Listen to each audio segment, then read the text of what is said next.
the wealthiest people in the entertainment industry today. And right now he's facing down a bombshell lawsuit from his estranged husband, who's accusing him of trapping him in an abusive relationship, then refusing to honor the promises he's made. The splashy suit is a hot topic right now, so we're digging into all the details. Welcome to Sidebar, presented by Law and Crime. I'm Elizabeth Milner, in for Jesse Weber. He may not be someone you immediately recognize as Hollywood royalty, but David Geffen has more than likely had a hand in some of your favorite music and movies. The now 82-year-old has been an executive for multiple music labels, helping advance the careers from everyone from the Eagles and Bob Dylan to Cher and Blink-182. His Geffen Film Company produced classics like Beetlejuice and Risky Business. He was a Broadway backer for the musicals Dreamgirls and Cats, and in 1994, he founded DreamWorks SKG Studio. According to Forbes, as of 2024, Geffen is believed to be the richest person in the entertainment industry worldwide. He has an estimated net worth of $9 billion, with a B, dollars. Known for his philanthropy, Geffen has donated huge sums of monies to universities and art programs. UCLA School of Medicine is named after him, and so is Yale School of Drama. Lincoln Center for the Performing Arts in New York has a David Geffen Hall, and there's a David Geffen Theater at the Academy Museum of Motion Pictures in Los Angeles. But David Geffen's estranged husband says that behind the scenes, Geffen used his money, power, and influence to satisfy his sexual desires to the detriment of those around him. In a 33-page lawsuit filed, by the way, by Brian J. Friedman, the same attorney who's representing Justin Baldoni in his legal fight with former It Ends With Us co-star Blake Lively, David Armstrong, also known as Donovan Michaels in the complaint, says that Geffen used and abused him. Now, this is what the complaint says. Michaels is a 32-year-old survivor of the foster care system who was pulled into the orbit of an exploiter, masquerading as a white knight while hiding behind wealth, philanthropy, and fame. You know, this really sounds like that of a story between a sex slave and a real boy lover. Like, this person goes on this site called Seeking Arrangements. These billionaires, they able to get what they want, man. A lot of their like assistants or people that's like tapped in or more tapped in than they are, they're able to get them whatever they want, just in terms of, you know, looking for certain dates, certain people they want to fly out and, you know, just have fun with. So he was his boy toy. That's all the fuck he was. That's all he was. And mind you, the element of, you know, the numerology that's significant, number 33. 33-page lawsuit. The man Michaels is 32 years old. So it's just crazy, man. It's just a lot with these things, especially when it comes to the numerological significance, letting you know that, you know, there's a Masonic element to these things. And also, like, the situation that took place where I think it was like 6 people that died, and including the officer and also the person that was killing the people. He killed himself, and he killed himself on the 33rd floor. It was a situation in Manhattan where I think it was 6 people that died in the elevator, and a person that killed himself, he shot himself on the 33rd floor. Like, what's the odds of that? Most of these things be ritualistic. It's all Masonic. This whole world, man, is so much more than what they present to us, man. It really is. But this is just crazy, man, like this whole situation. And it's like a reoccurring thing. Like I said, you always see these type of situations of like some sort of sexual misconduct or sexual abuse, or a person that was sexually groomed and he was the victim or she was the victim and whatnot. It's just crazy. And it also could be a money grab on the part of Mr. Michaels. But, you know, it's a lot with these things. And, you know, throughout this case that I've been reading up on and following, it seems as if the media is defending Mr. Geffen. You know, maybe he's someone who's a favorite of theirs. Who knows, you know? Michaels did not meet Geffen in a boardroom, at a gala, or through mutual friends. He met him on SeekingArrangements.com, a website where men like Geffen shop for the vulnerable. The site, which now goes simply by Seeking.com, is a dating platform for the rich and famous. On its homepage, it states, quote, "Seeking is the premier dating site for success-minded singles. Those who possess the mindset tailored for success in life also possess the same mindset necessary for success in love." Our platform is designed to foster genuine and authentic connections between our members, leading to the good life, lasting partnerships, and love. Sounds super sweet, right? Well, the site also expressly states that sugar daddy situations and paying for sex are forbidden. But Michael says that didn't stop Geffen from finding him on the site and offering him $10,000 for one night, which eventually turned into monthly payments for sex work. According to Michaels' complaint, Geffen used a toxic mix of seduction, control, promises of love, and lavish displays of wealth to entrap Michaels in a cycle of dependency, submission, and humiliation. Behind the glittering facade of their relationship was a calculated pattern of abuse and commodification. Commodification meaning boy toy. Treat him like a boy toy, like possession. Like he's nothing but just use. And I'm not laughing to be like disrespectful, nothing like that, but that's just what it is, you know? Because these people in the entertainment industry, they have no real soul, man. They have no real heart, no real compassion, no empathy. But at the same time, this was all, this was all thought out. And you gotta wonder, like, Michaels, why were you on Seeking Arrangement? I gotta check out that site. Like, what's the process of that site? Like, what's the outline? Like, how does it work? Michaels claims he acted as a sex worker who was at Geffen's beck and call. He traveled with Geffen around the world on Geffen's super yacht, his constant companion for years. Eventually, Geffen reportedly told Michaels that he had fallen in love with him, and he wanted to be an equal partner in the relationship. The two got married in March of 2023, and critically, Michaels says the two did not have a prenuptial agreement, so no prenup was signed. Michaels said that the two entered an oral agreement that laid out Geffen's expectations of Michaels and what Michaels would get in return. The lawsuit reads, in the early months of the COVID-19 pandemic in Los Angeles County, Geffen sat Michaels down to discuss with Michaels a serious matter. Geffen told Michaels that he had fallen in love with him, respected him, and wanted to share his life with him as a life partner, not as a sex worker. Geffen also told Michaels that he would no longer pay him for sex and the monthly payments to his check account would stop. Instead, he would take care of Michaels as if he was his life partner. Geffen was clear that this was an entirely different relationship and that he wanted Michael to take on more roles as any spouse would do for their partner. Geffen explained that in exchange, Michaels would share equally with him the fruits of his financial success and take care of him for the rest of his life. According to Michaels, he had hoped to pursue a modeling career, but Geffen allegedly told him he didn't need to, quote, waste his time doing that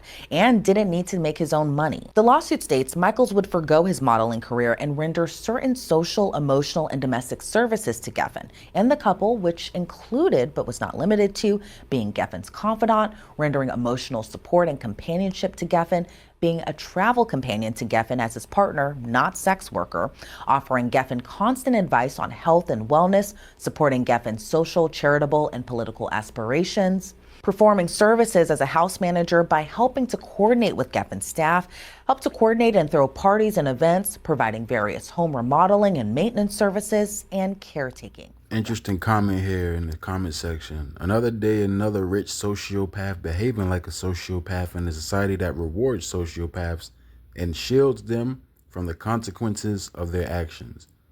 Yeah, that seems pretty much right. You saw it with Diddy. And most of the time it's because of their alignment with Masonic ties. But yeah, that's the world. That's the world for you. And according to Michaels, on numerous occasions throughout the couple's relationship, the oral agreements were ratified and reaffirmed by the couple. Michaels claimed his husband often showed him off to his rich friends, bragging that he had saved Michaels from what was sure to be a life of poverty and sex work. Quote, during social visits, Geffen regularly bragged to his rich and successful friends, often while Michaels was present, that Michaels had a very difficult childhood and that Geffen was rescuing him and saving his life. Invariably, Geffen would brag to his friends, including celebrities and media moguls, that because of him and his willingness to take care of Michaels for the rest of his life, the bad part of Michaels' life was over. Michaels found Geffen's public braggadocio for social virtue points demeaning and humiliating. Yeah, I could definitely understand why he would see that as such. And it definitely speaks to the commodification aspect of it. It's like you just trying to expose me or present me as some sort of commodity. And then you want to loft yourself up and say, you're the reason why my life has changed and you saved me. And it's all narcissistic. And it's kind of like the reverse aspect of that video where Biggie was, bigging up Diddy, and Diddy was trying to tell him like, nah, nah, because he didn't want to give off that dynamic. He didn't want to give off that dynamic of Diddy being a handler and Biggie being, someone who's like of use. I'm talking about Diddy. Like, Diddy didn't want to convey that type of vibration, but Biggie was conveying that. He was like, you saved me. He like Jesus. You know what I mean? So that's like the reverse aspect where in this case, the guy is bragging about, saving this person and changing his life. And he could have had a life of poverty if he wouldn't have met him, and so on and so forth. It's that narcissism, sociopath, so on and so forth. Just as we spoke to in regards to the comment section. In the lawsuit, Michaels admitted to frequently using drugs and alcohol and saying that Geffen offered him cocaine on their first night that they were together. He claimed Geffen and Geffen's rich friends often did drugs like cocaine and Molly on the super yacht. Michaels also claimed that Geffen enjoyed being dominant in the bedroom, something that Michaels says ended up causing him injury. When Michaels entered a 12-step program to try to get sober, he says he realized he needed to be more independent and grow as his own person. He claims Geffen didn't like that at all and demanded a divorce. According to Michaels, when Geffen was partying it up in Venice, Italy for Jeff Bezos' wedding to Lauren Sanchez, he demanded Michaels vacate their luxury New York City apartment. He also cut off any and all financial assistance, with Michaels saying that he had no money of his own and was essentially left homeless. So what causes of action is Michaels claiming in his lawsuit? Well, he's suing for a breach of oral contract as it pertains to equal ownership in all property and assets, breach of implied contract in assets acquired, breach of express oral contract for lifetime support, breach of implied contract for support, quantum merit, which is a Latin phrase meaning as much as he has earned, and is a way of quantifying worth of services or benefits provided without a formal contract, and declaratory relief, meaning Michaels is looking for a judge to help straighten out this contentious situation. Michaels doesn't put down a dollar amount on the compensation he's seeking, saying that he needs to determine all the assets Geffen has that he might be entitled to. People magazine reports that a court order was issued in May as a part of their divorce, requiring both Geffen and Michaels to share their financial information, including things like bank statements and valuations, as well as property assets and debts. And they have 60 days to do just that. Geffen's attorney, Patty Glazier, said in a statement to the LA Times, there was no contract, express, written, oral, or implied, that has ever existed. We will be vigorously and righteously defending against this false, pathetic lawsuit. This is also what happens when there's no prenup involved. There's no prenuptial agreement signed. This is what happens. But at the end of the day, it's like this dude, Mr. Geffen, he has billions and millions tucked away. It's like, it ain't nothing. I'm sure it's not a big deal to him in regards to this lawsuit. It may be a little bit of a big deal, but not to the degree that it should be, with someone that's making 7 figures less or 4 figures less or something like that. It's like, come on, man. Well, to help me get into some of the legalese of all of this, I want to welcome back Mauricio Padilla, who practices both criminal and civil law. So, Mauricio, I got to ask, what's your reaction to this lawsuit? Well, first of all, it reads a little bit like a novel. I'm not used to complaints in civil court reading like the way that this one read. He kind of paints his client out to be, I think he uses the word vulnerable, that the website Seeking Arrangements is where, I guess rich men or rich people go to seek out the vulnerable. I would dispute that. I don't think I would describe people that have opened up an ad on Seeking Arrangements as vulnerable. And I think a lot of the facts in the complaint really don't go hand in hand with what he's trying to get the court or the reader to think, including that his client, number one, is vulnerable, and number one, that someone should feel sorry for his client. This is someone that was accepting $10,000, to have sex with the guy, and he basically got to live like, with a billionaire for all these years. Yes, he was a paid sex slave. Like, you seem to be going kind of hard defending this rich man. They really go hard when it comes to these cases where it's like the poor versus the rich. Like, bro, why are you trying to defend this rich man? What do you have in it? What's in it for you?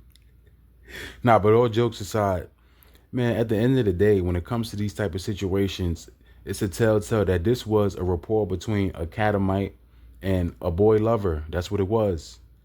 And this person was being paid every month $10,000 because he was a paid sex slave. That's what he was. So it's not even a situation where you say, I don't feel sorry for him. He was a slave. He was being compensated because he was serving, like he was in servitude. But he was being compensated at the same time. David Geffen saw it as pleasure. $10,000 is nothing to him. So it's just crazy how these people, they go hard with defending these rich people and these billionaires, these celebrities, and these people in power. They go so hard with that. But when it comes to somebody that you have to rake over the coals like a Diddy, you can tell what it is. Part of it is the race angle, but it's more so about power. Diddy is in power as well, but that was a thing that was orchestrated in terms of people turning on him. You know what I mean? Because Jay-Z is doing the same thing and they're not coming at him. You feel what I'm saying? That's how you know that these situations it'd be orchestrated. It'd be a reason why there's certain targets. Like Jay-Z should be someone that's in the same boat as Diddy. Just crazy. Not to, digress, but I'm just saying it's like you see these type of situations where the people in power is always protected for the most part. Even in Diddy, he was acquitted. So behind the scenes, the inner workings of what it really was. It was agenda driven. It was a part of Hegelian dialectic. This story right here just reminds me of that whole Diddy thing. That's why I brought it up. But let's just get back to this.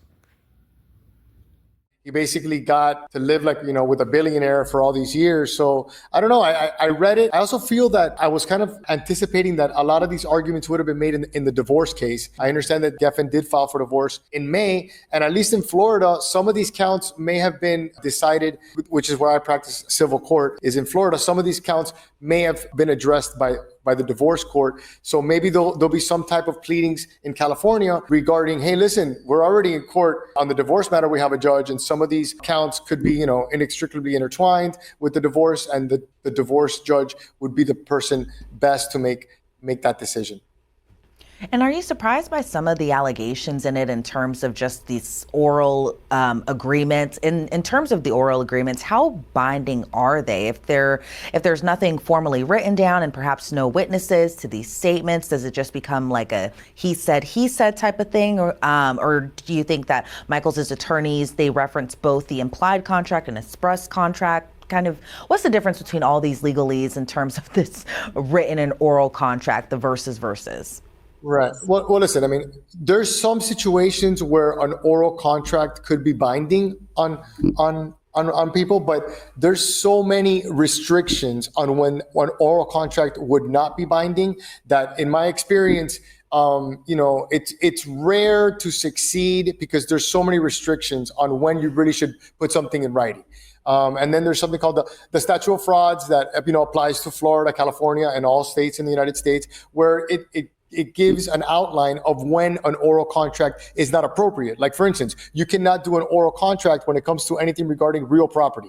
Land, a house, has to be in writing. There's certain limits. Like if it's more than a certain amount of money, it has to be in writing. If it's something that cannot be performed within a 6-month period of time, usually it has to be in writing. That's the way that the courts limit the ability for someone to say, hey, you know what? 4 years ago, you orally told me blah, blah, blah, and now I'm going to sue you for it. Because then that would open up the floodgates and people, would be suing for all types of oral promises. And I think the courts in all states, California, Florida, and all the states in the United States, they want to promote putting things in writing. I mean, let's be real.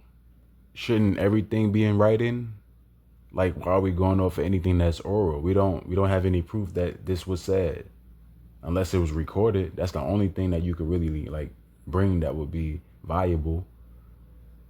So it's like, of course, everything should be in writing, and if it's oral, then it should be recorded. Simple as that. I want to promote putting things in writing. That's going to be an issue one way or the other. I'm anticipating, you're going to see motions to dismiss and things of that nature regarding the fact that none of this was in writing. And do you think that any part of you thinks that this complaint or this lawsuit was filed in order to possibly just embarrass David Geffen? I mean, he's a huge name. He has a lot of money. In terms of just the allegations overall, it just seems like kind of the gist of it is just that Michaels was kicked out of the home, and then Geffen had filed for divorce too. And it seems like maybe this is just kind of a counter for what had happened in him filing for divorce. Like maybe if, you know, a blank check was written, that maybe this complaint would have never been filed. But what do you think? Or am I just kind of throwing it out there? I mean,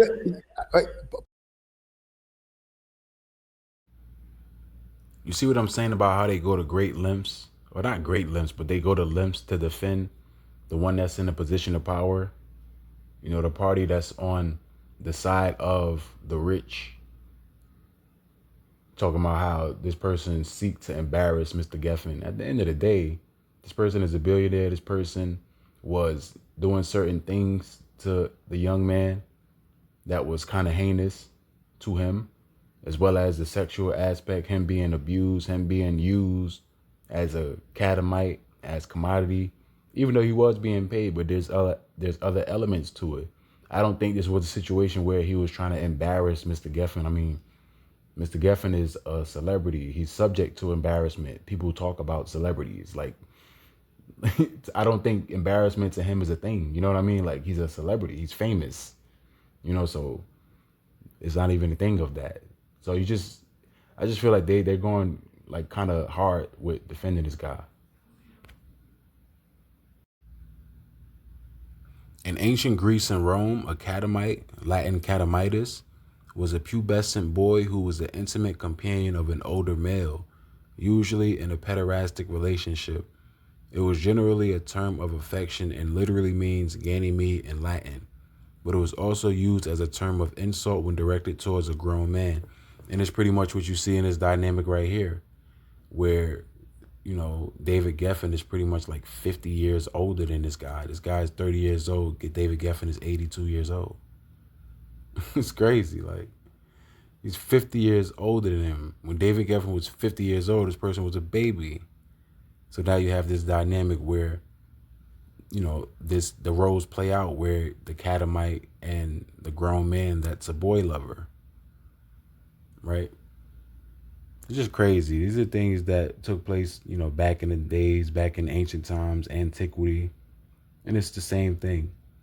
But when it comes to the situation where you have this power trip, or more so like you feed off of the greed and you feed off of the fact that you have power to the point where you think you can do anything you want, or you think you can control anybody you want and treat them as like some sort of like sex slave. And these are the things that persist in the entertainment industry, especially when it comes to certain people in high level positions like a Diddy, Mr. Weinstein, so on and so forth, until these people get raked over the coals. Certain people who aren't willing to partake in certain things just when it comes to, you know, agreements, not even talking about compromising them sexually, but just talking about agreements. Maybe they get raked over the coals. You know, that's just, you know, something I'm coming to. I'm not saying that that's what happens like definitively, but it's just something that we see in the entertainment industry a lot as it pertains to these situations that play out where a person wants to sue for, you know, being a victim of some sort of sexual abuse, and there's allegations against someone, so on and so forth. In this case, you know, we have a case of homosexuality that's apparent, and we have a case of, I'm not going to say apparent abuse, but come on, you can put two and two together and understand that most of this stuff is true, just in regards to, you know, Mr. Michael's contest against his ex-husband, I believe. I believe they're divorced. I'm not sure.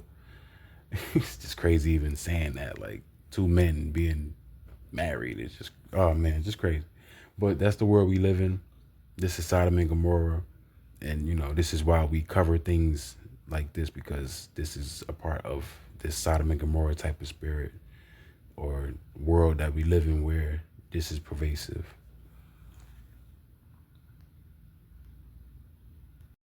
I mean, I would not, if I was, you know, representing this gentleman in the divorce, I would not promote filing this type of thing, because at the end of the day, okay, you guys broke up, you're married, and all these disputes could be handled one way or the other in the divorce. Even if some of these counts are counts that cannot be heard by the divorce court, at the end of the day, in a universal sense, it's a dispute between two people that were married.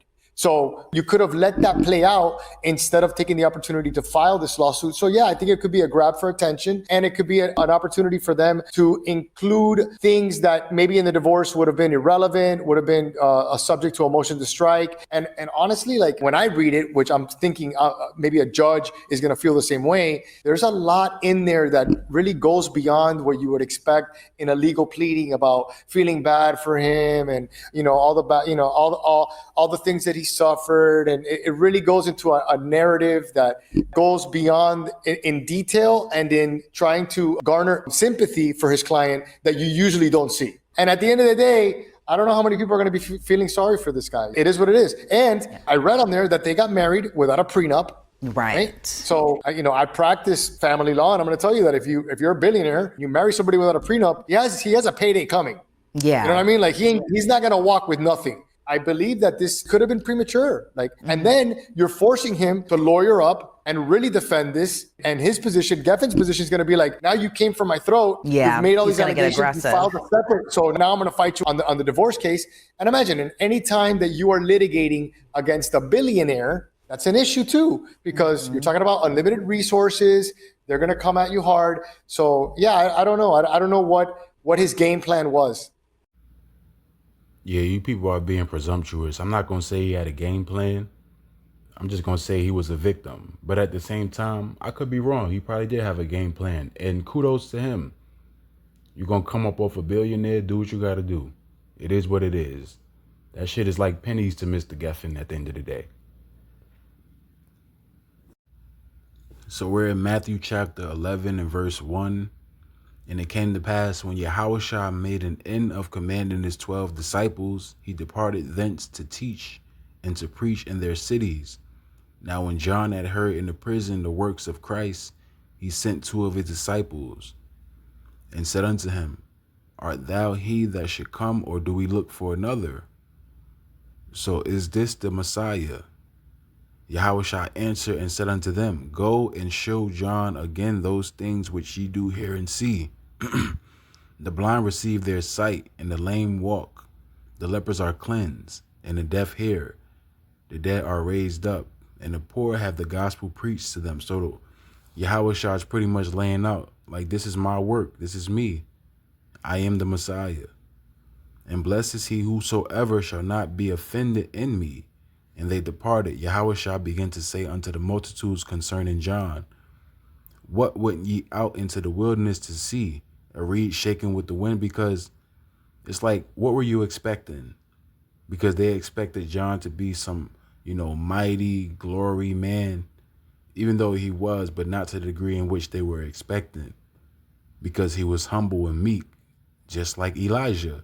That's why he came in the power of Elijah. He came in the spirit of Elijah, meaning he just pretty much had the essence of Elijah. It's like the same thing where they say, oh, this person is the next this or the next that, like Kobe and Jordan type of effect.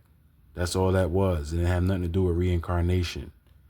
Even tells you in the book of Luke, chapter 1, where John shall come in the spirit and power of Elijah. John shall come in the spirit and power of Elijah. And I believe it's Malachi chapter 4 and verse 5, where it talks about how, pretty much the same thing. It give you the precept of the same thing.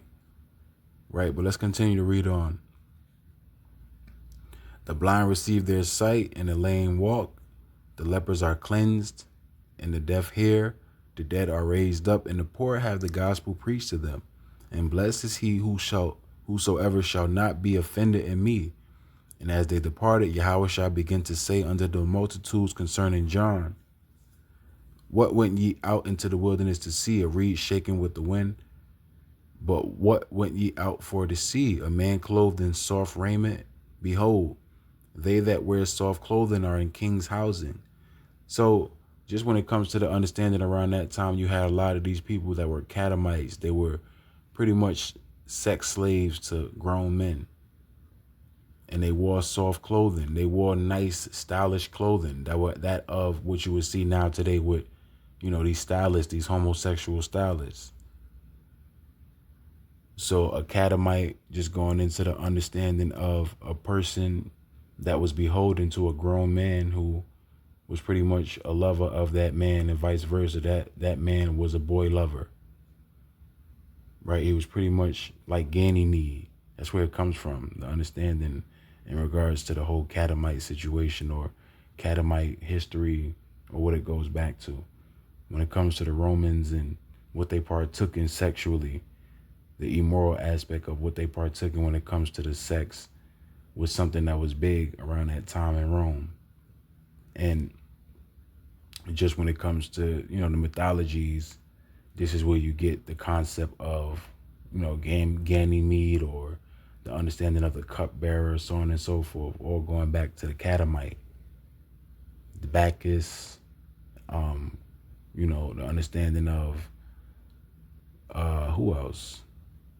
Just different renditions of, that God, in terms of like the fertility God, or the God of love, the God of homosexuality, so on and so forth.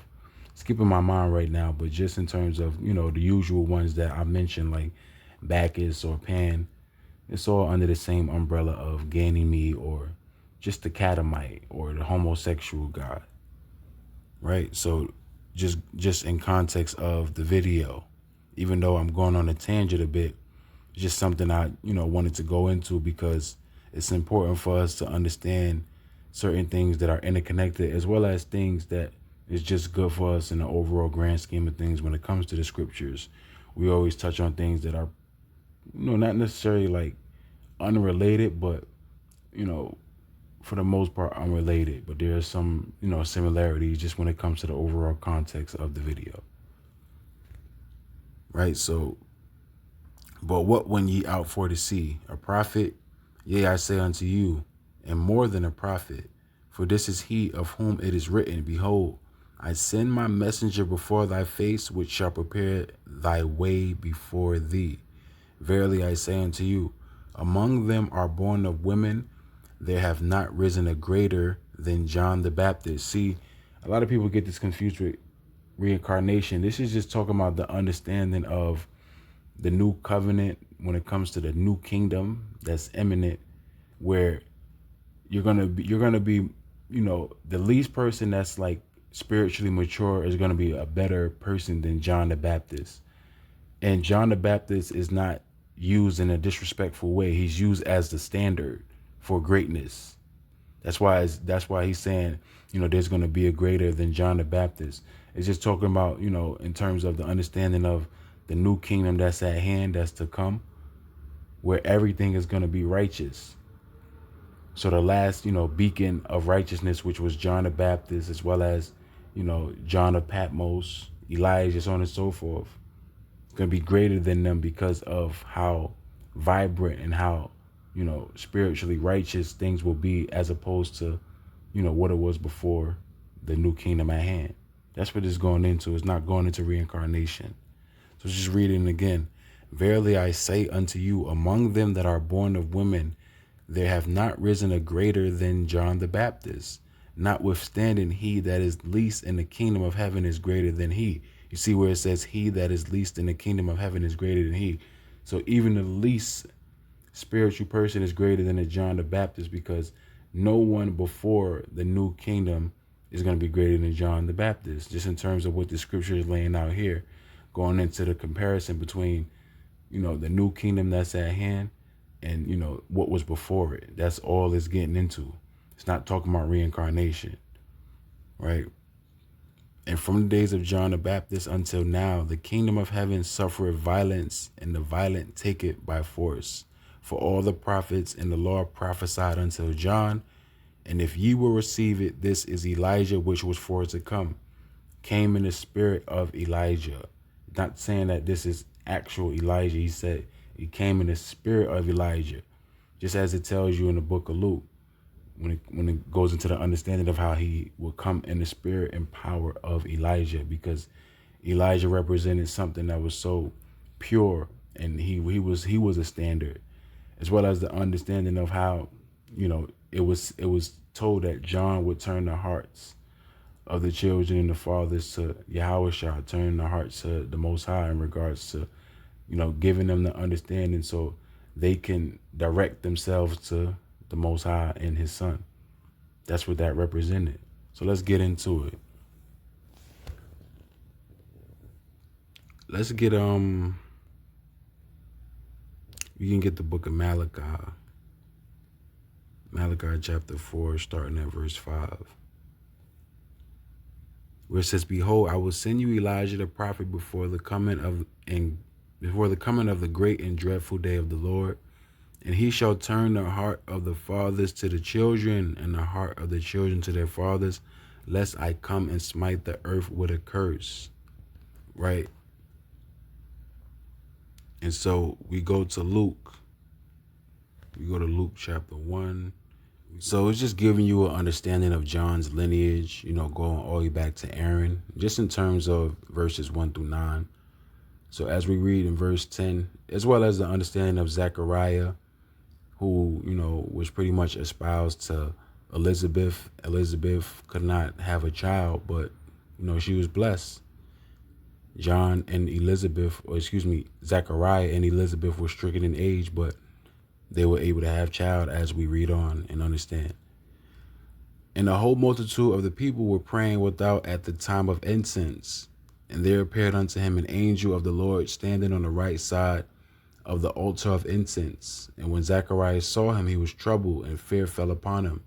But the angel said unto him, Fear not, Zechariah, for thy prayer is heard, and thy wife Elizabeth shall bear thee a son, and thou shalt call his name John.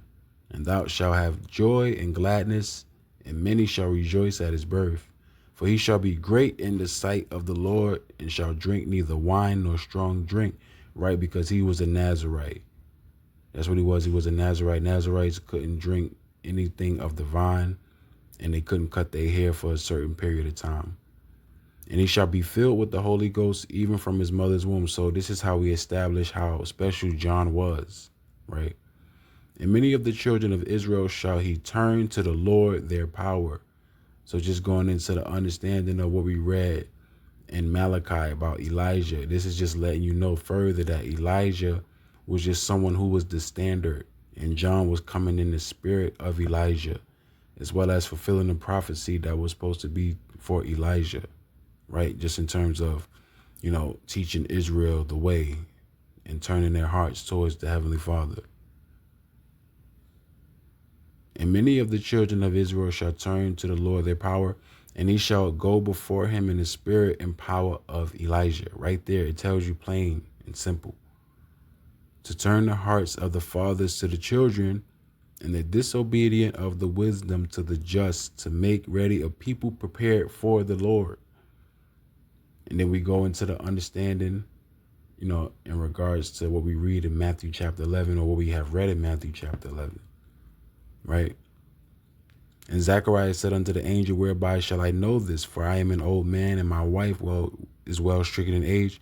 And the angel answered and said unto him, I am Gabriel, that stand in the presence of the Most High, and am sent to speak unto thee, and to show thee these things, these glad tidings." So it's very, very important for us to understand and establish, what our forefathers were, what these prominent figures, have done.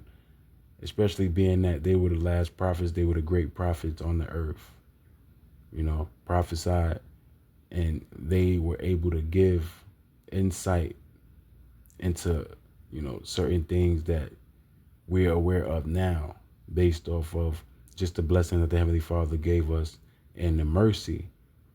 So when it comes to the things they saw, the visions that they had, we're blessed enough to be able to, interpret it and understand these visions, as well as, being able to see it based off a connection. We make these connections, and it's stark. You know what I mean? So kudos to, our forefathers of old for being able to see certain things and utilize their capabilities, at the behest of the Heavenly Father.